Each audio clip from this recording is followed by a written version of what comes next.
आप सभी लोग जानते हैं कि 24 अक्टूबर 2024 के दिन यहां पर गुरुवार को अहोई अष्टमी पड़ रही है। इसीलिए दोस्तों, इस दिन का महत्व बहुत ही ज्यादा बड़ा होता है, क्योंकि यह अष्टमी कार्तिक महीने में पड़ रही है और कार्तिक महीने तुलसी पूजन का विशेष महत्व होता है। और इसी दिन आपको हल्दी वाला उपाय आप लोगों को जरूर करना चाहिए, जो कि पंडित जी ने अपनी अभी की शिव महापुराण की कथा में ही बताया हुआ है। तो दोस्तों, इस उपाय को आपको कैसे करना है, कब करना है, कहां पर करना है और उपाय को करते समय आपको किन किन बातों का ध्यान रखना है, ये सारी जानकारी हम आपको इस वीडियो में देंगे। तो चलिए दोस्तों, उपाय को शुरू करते हैं। देखिए, ये दिन इतना खास होता है, इतना महत्वपूर्ण होता है।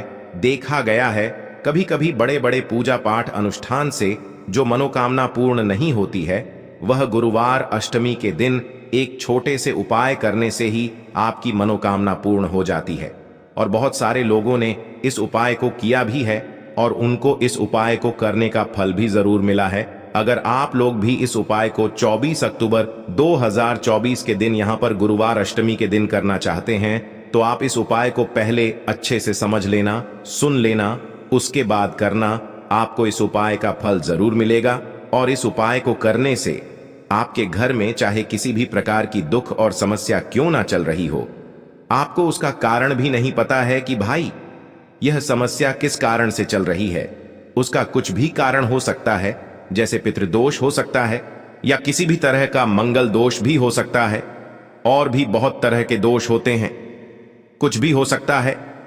पर आपको इस उपाय को करने के लिए अपने दोष को पता लगाने की भी जरूरत नहीं है।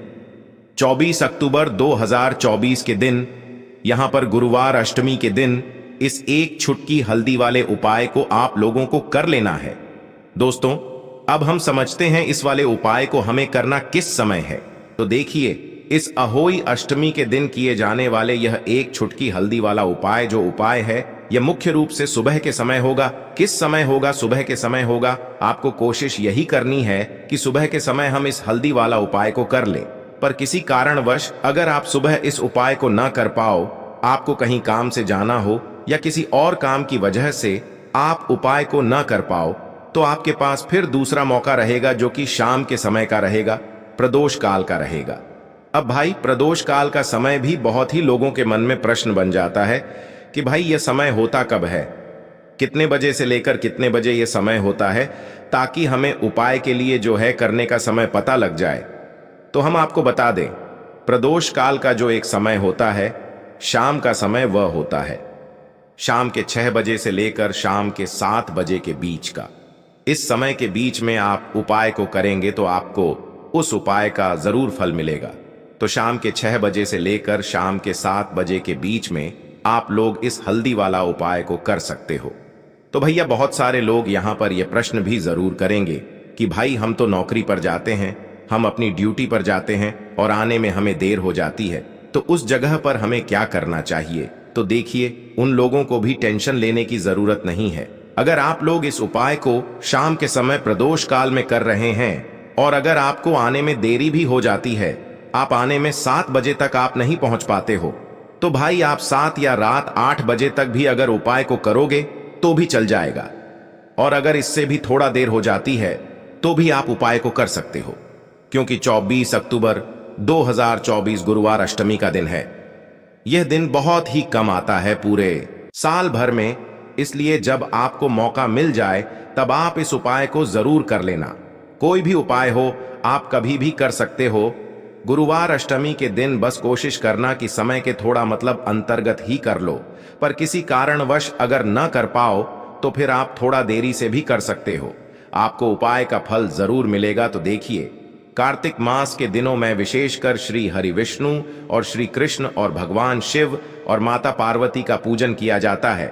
अब साथ ही साथ अहोई अष्टमी का दिन भी पड़ गया है, तो ऐसा समझ लीजिए आपके जीवन में धन भी आएगा, सुख भी आएगा, धन बढ़ेगा भी, और साथ ही साथ आपके जीवन के सारे संकटों को भगवान शिव जी दूर कर देंगे। तो चलिए सबसे पहले बात कर लेते हैं सबसे पहले उपाय की, जो कि अष्टमी वाले दिन आपको विशेष कर करना है। और इस उपाय को करने से आपकी कोई भी ऐसी इच्छा, कोई भी विश जो अभी तक अधूरी है, पूरी नहीं हो रही है तो आपकी बड़ी से बड़ी विश और मनोकामना भी पूरी हो जाती है। जब आप अष्टमी वाले दिन इस पहले उपाय को कर लेते हैं, देखिए इस अष्टमी को अहोई अष्टमी भी कहा जाता है। अगर इस दिन हम भगवान विष्णु और माता तुलसी के समक्ष कोई भी उपाय करते हैं तो उसका फल हमें जरूर मिलता है। तो देखिए, आप सभी जानते हैं कि श्री हरि विष्णु और कृष्ण जी जो है, उन्हें तुलसी दल सबसे प्रिय है। बिना तुलसी माता के श्री हरि विष्णु जी अधूरे हैं और बिना तुलसी पत्तों के श्री हरि विष्णु का भोग अधूरा है। अब श्री हरि विष्णु को प्रसन्न करके आप अपनी मनोकामना को पूरा कर सकते हैं, क्योंकि श्री हरि विष्णु अगर प्रसन्न हो गए तो आपकी कोई भी विश और इच्छा मनोकामना अधूरी नहीं रहेंगी। तो आपको तुलसी के 5 पत्ते लेने हैं।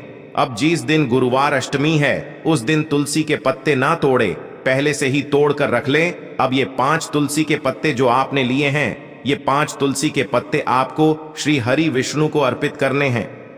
अपने घर के मंदिर में ही ठीक है, ऐसा आपको करना है। आपके घर में श्री हरि विष्णु की कोई मूर्ति है या श्री कृष्ण की मूर्ति है या लड्डू गोपाल है, प्रतिमा है, वहां पर यह 5 तुलसी के पत्ते आप रखें और साथ ही साथ एक देसी घी का दीपक गोल बाती का आपको लगाना है और ओम नमो भगवते वासुदेवाय नमः इस मंत्र का आपको 11 बार जप करना है। देखो मंत्र कौन सा है, ओम नमो भगवते वासुदेवाय नमः। और फिर श्री हरि विष्णु से अपनी विश, अपनी इच्छा, अपनी मनोकामना कह देना है और फिर देखना आपकी विश और इच्छा, जो भी आपकी मनोकामना है, जो भी अपने जीवन में आपको चाहिए। अगर निर्धनता बहुत है, आप अपने घर से गरीबी को दूर करना चाहते हैं, या फिर धन आपका बढ़ता नहीं है, आप चाहते हैं कि आपका धन बढ़े, या फिर आपके घर में फिजूल खर्ची बहुत होती है, पैसा आपके पास नहीं रुकता है, आप चाहते हैं कि पैसा आपके पास रुके, या फिर घर में कोई व्यक्ति ऐसा है जो बहुत बीमार रहता है, या फिर किसी का विवाह नहीं हो पा रहा है, तो जो भी आपकी इच्छा है, जो भी आपके विश है, बस एक बार श्री हरि विष्णु से कह देना। क्योंकि गुरुवार भी इस दिन है, साथ ही 7 साल का सबसे बड़ा महीना है। यह दिन इतना उत्तम है कि जो भी आप श्री हरि विष्णु जी से मांग लेंगे, जो उनसे कह देंगे, वो आपकी विश, आपकी मनोकामना को बहुत जल्दी पूरा कर देंगे। तो ये पहला उपाय है। चलिए अब बात कर लेते हैं दूसरे उपाय की। तो चलिए बढ़ते हैं अगले उपाय की ओर। देखो, यदि आपके जीवन में आर्थिक संकट बहुत अधिक हो रहे हैं, धन की समस्या लगातार जीवन में बनी हुई है, एक एक रुपयों को प्राप्त करने के लिए आपको बहुत अधिक मेहनत कर रहे हैं, तो आज रात्रि में सोने से पहले आपको यह एक चमत्कारी दीपक का उपाय अवश्य करना है। या फिर यदि आपका जो व्यापार है, बिजनेस है, दुकान है, वो अच्छे से नहीं चल पा रही है, तो आज रात्रि में इस विशेष दीपक का उपाय आपको अवश्य करना चाहिए। देखो दोस्तों, दीपक हमारे घर में सभी नकारात्मक शक्ति को बाहर करता है। यह उपाय आपको साल में केवल एक बार करने का ही मौका मिलता है। केवल और केवल गुरुवार अहोई अष्टमी पर ही इस उपाय को किया जाता है। देखिए, इस उपाय के लिए आपको तुलसी जी की जो सूखी लकड़ी होती है, उसे ले लेना है। देखिए दोस्तों, यदि आपके पास पुरानी तुलसी जी की लकड़ी है तो उसे आप ले सकते हैं, और यदि आपके घर में तुलसी जी जो लकड़ी है वो सूखी हुई है, तो उसकी लकड़ी आप तोड़ करके इस्तेमाल कर सकते हैं। लेकिन आपको ध्यान रखना है कि सूर्यास्त से पहले पहले ही आपको ये जो तुलसी जी की लकड़ी है, इससे अवश्य ही तोड़ लेना है, और आज के दिन लकड़ी को नहीं तोड़ना है। तो इस उपाय के लिए आपको सबसे पहले तो एक मिट्टी का दीपक लेना होगा, चाहे तो आटे का दीपक भी ले सके, क्योंकि आटे का दीपक सभी दीपक में सर्वोत्तम माना गया है। इस दीपक के अंदर आपको शुद्ध घी का प्रयोग करना होगा, और इससे दीपक के अंदर अपने जो तुलसी जी की लकड़ी ली है उसे भी रख देना है। लेकिन ये जो तुलसी जी की लकड़ी है, इसमें आपको चारों तरफ अच्छे से घी लगा लेना है। देखिए, गुरु जी ने बताया है कि जो तुलसी जी की लकड़ी है, यदि आप उपाय करते हैं और बहुत ही शीघ्रता से जल जाती है, तो इसके लिए आपको एक कार्य करना है। आपको थोड़ी सी रुई ले लेनी है, और उस रुई को आपने जो तुलसी जी की लकड़ी ली है उस पर अच्छे से चारों तरफ लपेट देनी है। तुलसी जी की लकड़ी के ऊपर रुई लपेटने के बाद इसे आपको पूरा घी के अंदर डुबो लेना है। अब इसे आपको बाती के रूप में प्रयोग करना है। अब दोस्तों, इस दीपक को आपको प्रज्वलित कहाँ करना है? तो इस दीपक को आपको या तो भगवान विष्णु के सामने प्रज्वलित करना होगा, या फिर आपको भगवान श्री राम के सामने प्रज्वलित करना होगा, या फिर भगवान कृष्ण के सामने, यानी कि भगवान विष्णु के जो भी अवतार हैं उनके सामने आप ये दीपक प्रज्वलित कर सकते हैं, या फिर आप इससे दीपक को माता तुलसी जी के सामने भी प्रज्वलित कर सकते हैं। पूज्य गुरु जी ने बताया है कि जो भी व्यक्ति इस प्रकार से तुलसी जी की डंडी से यह दीपदान कर देता है उसके जीवन में कभी भी धन की समस्या नहीं होती है। इसीलिए आपको यह पूरे साल में केवल एक बार ही मौका मिलता है। इस उपाय को करके देखना, आपकी सभी इच्छाएं जरूर पूर्ण होंगी। यह जो उपाय है रात्रि में सोने से पहले करना है। बात करते हैं अगले उपाय की। अब बताते हैं तुलसी के गमले में आपको वो कौन सी चीज डालनी है। जिस उपाय को करने से आप अपने जीवन में महाधनी बन जाएंगे, इतना धन आपको मिलेगा कि कभी भी आपके धन में कमी नहीं आएगी, कभी भी आपका धन बर्बाद नहीं होगा। आपके पैसे की बर्बादी बिल्कुल आपके जीवन से रुक जाएगी। और जो लोग कहते हैं कि घर में पैसा तो आता है, पैसा रुकता नहीं है और पैसा बढ़ता नहीं है, वृद्धि नहीं हो रही है, उन्हें भी विशेष यह दूसरा उपाय गुरुवार अष्टमी वाले दिन जरूर करना चाहिए। तो देखिए, पहले ही आपको बता दिया कि श्री हरि विष्णु की पूजा और उनका भोग श्री मतलब तुलसी मैया के बिना अधूरा है ना। और तुलसी मैया जो है वह श्री हरि विष्णु के बिना अधूरी है।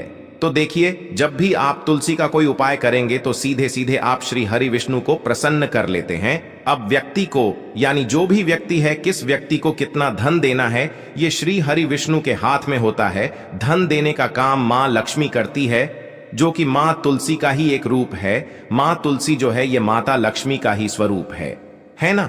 तो आपको करना क्या है, आपको लेनी है यहां पर हल्दी पिसी हुई, जो कि श्री हरि विष्णु से जुड़ी हुई है, आपके गुरु गृह से जुड़ी हुई है, आपकी कुंडली में गुरु को मजबूत करती है, सुख सौभाग्य को खींचने का काम करती है, धन को बढ़ाने का काम करती है। तो एक चुटकी पिसी हुई हल्दी आपको लेनी है, और ये पिसी हुई सूखी हल्दी ही आपको अपने गमले में, तुलसी का पौधा जिस गमले में लगा है उसमें अच्छे से इस हल्दी को डालना है, ठीक है ना।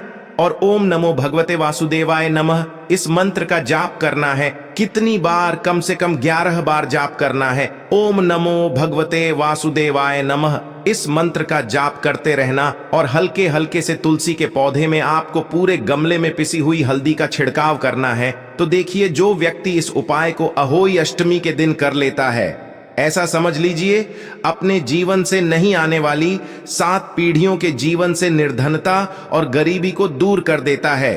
क्योंकि हल्दी जो है ना, यह साधारण नहीं है। हल्दी इतनी उत्तम होती है कि रातों रात आपके जीवन में चमत्कार करती है। आपने देखा होगा कि कोई भी शादी होती है, विवाह होता है ना। कोई भी ऐसा शुभ काम हम करते हैं उसमें हल्दी जरूर लेते हैं। गृह प्रवेश जब हम करते हैं तो हल्दी के स्वस्तिक का निर्माण करते हैं। कोई भी अच्छा काम करने जा रहे हैं, हल्दी उसमें लेते हैं, और हल्दी जो है यह आपके गुरु ग्रह को मजबूत कर देती है। अगर कुंडली में गुरु कहीं ना कहीं मजबूत है तो इससे उत्तम उपाय आपको, ऐसा समझिए, अहोई अष्टमी का मिलेगा नहीं। बहुत ही उत्तम उपाय है। तुलसी के गमले में एक चुटकी पिसी हुई हल्दी डालना है, तो यह बहुत ही उत्तम उपाय है। इस उपाय को आप जरूर करें।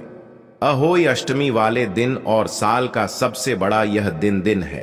तो इस उपाय को करने से श्री हरि विष्णु आपसे न केवल प्रसन्न होते हैं, आपसे इतना प्रसन्न हो जाते हैं कि जीवन में कभी आपके गरीबी और निर्धनता को नहीं आने देते हैं।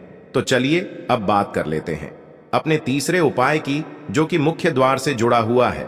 और यह उपाय है स्थिर लक्ष्मी के वास के लिए है। ऐसा पैसा आपके घर में आएगा जो आपके घर में ही रुकेगा। ऐसा पैसा कभी आपके घर में नहीं आएगा जो आपके घर से जाएगा, और विशेषकर फिजूल खर्ची में जाएंगे।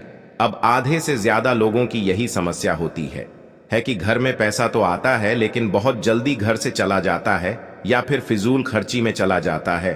तो धन की बर्बादी जिन लोगों के घर में हो रही है उन्हें विशेषकर यह तीसरा उपाय करना है। जिन लोगों के पास बिल्कुल पैसा आना बंद हो गया है, सर पर लगातार कर्जा बढ़ रहा है, उन्हें भी यह तीसरा उपाय करना है। तो देखिए, आपको फिर से क्या लेना है, हल्दी लेनी है पीसी हुई, जो कि श्री हरि विष्णु से ही जुड़ी हुई है ना। पीसी हुई हल्दी लेनी है और थोड़ा सा पानी डालकर उसका गाढ़ा गाढ़ा आपको पेस्ट बना लेना है। अब इसी हल्दी से आपको अपने घर में स्वस्तिक बनाने हैं। कितने स्वस्तिक? एक स्वस्तिक आपको बनाना है अपनी तिजोरी पर, जिसमें आप पैसा रखते हैं। चाहे तो आप संदूक में रखते हैं, अलमारी में रखते हैं, जिस चीज में भी पैसा रखते हैं, बस वहां पर हल्दी से एक स्वस्तिक बनाना है। दूसरा स्वस्तिक आपको कहां बनाना है? अपने घर के मंदिर में, है ना। और 2 स्वस्तिक आपको बनाने हैं अपने घर के द्वार पर बाहर की तरफ। हल्दी से 4 स्वस्तिक आपको बनाने हैं। 2 स्वस्तिक मुख्य द्वार पर बाहर की तरफ, एक तिजोरी पर, है ना, और एक अपने घर के मंदिर में। बस यह उपाय आपने अहोई अष्टमी वाले दिन कर लिया तो देखिए, जो धन की तिजोरी है उसमें पैसा भरा रहेगा। कभी भी धन की तिजोरी धन से खाली नहीं होगी, क्योंकि जहां पर हल्दी का स्वस्तिक होता है वहां कभी धन की कमी नहीं होती है। हमेशा वहां पर धन की देवी माता लक्ष्मी वास करती हैं, क्योंकि हल्दी किससे जुड़ी हुई है? श्री हरि विष्णु से। और मां लक्ष्मी कहां होती है? जहां श्री हरि विष्णु वास करते हैं। अब बात करें कि आपके घर का मंदिर जो है उसमें अगर आप एक स्वस्तिक बनाते हैं तो आपके घर से ऊर्जा जो है, पूरे घर में ऊर्जा फैलती है ना। तो आपके घर में पॉजिटिव एनर्जी बढ़ती है, सकारात्मक ऊर्जा बढ़ाती है। जब आप अपने घर के मंदिर में हल्दी का स्वस्तिक बनाते हैं, आपके घर से बुरी शक्तियां, नेगेटिव एनर्जी जैसी चीजें बिल्कुल आपके घर में नहीं रुकती हैं। मुख्य द्वार तो इतना उत्तम होता है कि मुख्य द्वार से ही मां लक्ष्मी की नजर सबसे पहले आपके मुख्य द्वार पर ही पड़ती है। और मुख्य द्वार पर अगर आपने हल्दी के स्वस्तिक बना दिए तो मां लक्ष्मी देखते ही प्रसन्न हो जाती है, क्योंकि यह श्री हरि विष्णु से जुड़ी हुई है ना। और हल्दी के स्वस्तिक जहां पर जो व्यक्ति अपने घर के मुख्य द्वार पर बनाते हैं, ऐसा समझ लीजिए मां लक्ष्मी उनके घर में वास करती ही करती है और कभी भी ऐसे घर को फिर छोड़कर नहीं जाती है। स्थिर लक्ष्मी का वास आपके घर में होगा। यह हल्दी के स्वस्तिक वाला उपाय अष्टमी के दिन बहुत ही उत्तम है। साथ ही साथ कोशिश करें कि इस दिन गाय माता को हरी घास अवश्य खिलाएं और एक पानी का घड़ा भरा हुआ किसी भी तरह से ना हो तो मंदिर